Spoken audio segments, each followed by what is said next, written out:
Gandang araw po, ako po si RP ng Jim Depot.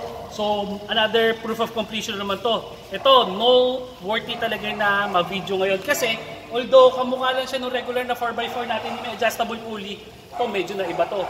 So, ano pinagkaiba nito? By the way, para pala kay Sir Nilo po ito. Kay Sir Nilo ng Binyan, Laguna. So, in-order niya po sa atin to.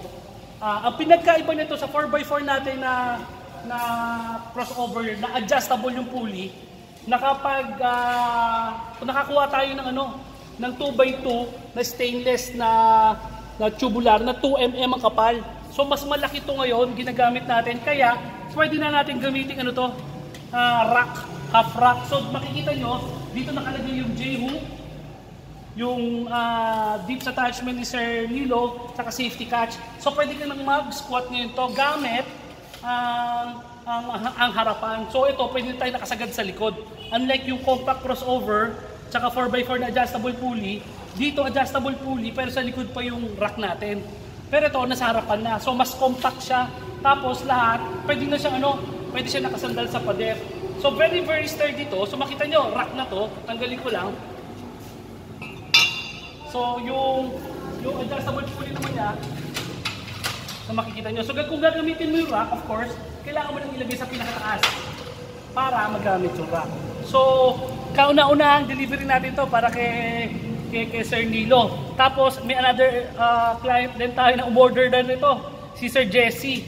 Hindi pa niya nakikita yung video, pero through explanation, paliwanag naman natin.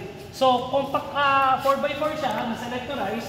Kagaya ng mga explanation ko, yung selectorized strings natin, pagka nabitin ka na, kunya, let's say 150 pounds, meron tayong topmost part nung selectorized, pwede ka magsabit.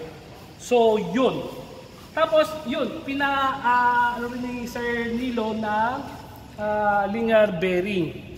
So, anyway, yung presyo nito, hindi ko pa saulado. So, pakicheck na lang sa description. Nagpa-add din si Sir Nilo ng pwede nito, rowing foot peg at lat pull down attachment.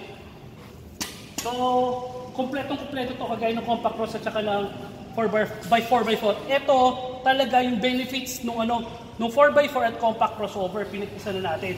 Meron pa tayong ibang mga bagong design equipment, yun ang pagkaabangan nyo, sigurado ako magugustuhan nyo ulit.